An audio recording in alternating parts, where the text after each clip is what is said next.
Well, I've been a practicing lawyer here in Minnesota for about 35 years. And for about the first 20, spent practicing law in pretty much all different types of environments. I started off in a large law firm, then moved to a small law firm. Then I was in-house for about a dozen years, primarily practicing in the areas of employment law.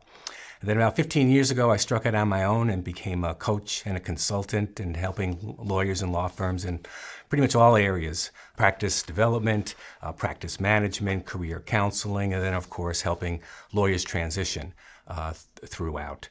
In these past 15 years, I've worked with all lawyers, all shapes and sizes, all practice areas, from Anchorage down to Miami, from solo practitioners in rural America to big city lawyers in New York, let's say, and DC.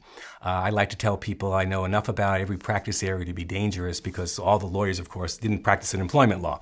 So I like to say, compared to a lot of my other competitor consultants, I understand what my clients do, how they make a living, and what they're trying to accomplish for their clients. When I started coaching about 15 years ago, one of my earlier clients called me up and asked if I could help him with his transition. He had a very successful workers' comp practice out in the state of Washington and was not sure of what he should do to transition. So I actually helped him find another law firm that he could go off counsel with and wind down the practice that way. So the light bulb started to go off a little back then. So from there, fast forward more recently to the last 5 or 6 years, the phone rings a lot more in this particular area with all the demographics, with the boomers retiring. They just simply don't know. And what started off as pretty much a episodic type of inquiry by people for this need, has turned into a very big piece of my business.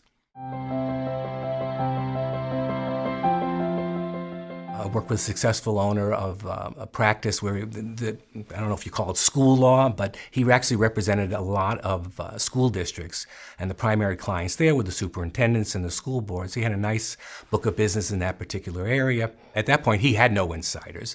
I think if I remember correctly, he had one, but it wasn't an obvious candidate for a variety of reasons. Then essentially I did the same thing, that valued the firms, get an idea of what he should be able to get when he transitioned. But unlike the immigration lawyer, I helped shop this lawyer around to determine who would be a good successor. And then once we found that firm that he was able to join in an of-counsel role, helped him structure his of-counsel arrangement, which in effect was the sale of his firm.